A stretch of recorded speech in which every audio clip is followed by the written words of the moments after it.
વિદ્યાર્થી મિત્રો, તમારું હાર્દિક સ્વાગત છે પેશન એજ્યુકેશનમાં। આજે આપણે ધોરણ 11 વાણિજ્ય પત્ર વ્યવહાર અને સેક્રેટરીયલ પ્રેક્ટિસમાં ચેપ્ટર 3 વાણિજ્ય પત્ર વ્યવહારનો બાહ્ય દેખાવ સ્વાધ્યાયનું સોલ્યુશન મેળવીશું।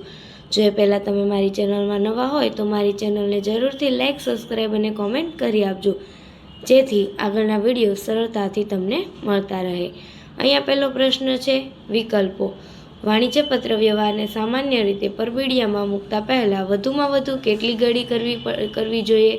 જવાબ આવશે 3।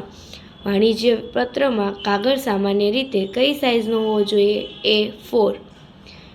ત્યાર પછી અહીંયા સવાલ જવાબ આપેલા છે વાણિજ્ય પત્ર વ્યવહાર માટે કાગળની પસંદગી। તો જે કાગળ ઉપર પત્ર લખવામાં આવે છે એ કાગળના કદ, રંગ અને ગુણવત્તા એ ત્રણેય મહત્વની બાબતો છે।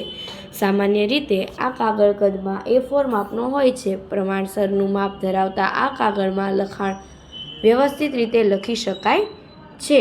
આજકાલ સામાન્ય રીતે એ સિરીઝના જુદા જુદા માપના કાગળ આંતરરાષ્ટ્રીય સ્તરે વપરાય છે અને એ મુજબ વાણિજ્ય વિષયક પત્ર વ્યવહાર કે કોમ્પ્યુટરમાં થતી પ્રિન્ટ માટે A4 માપનો ઉપયોગ થાય છે, જેનું માપ 8.3/11.7 હોય છે।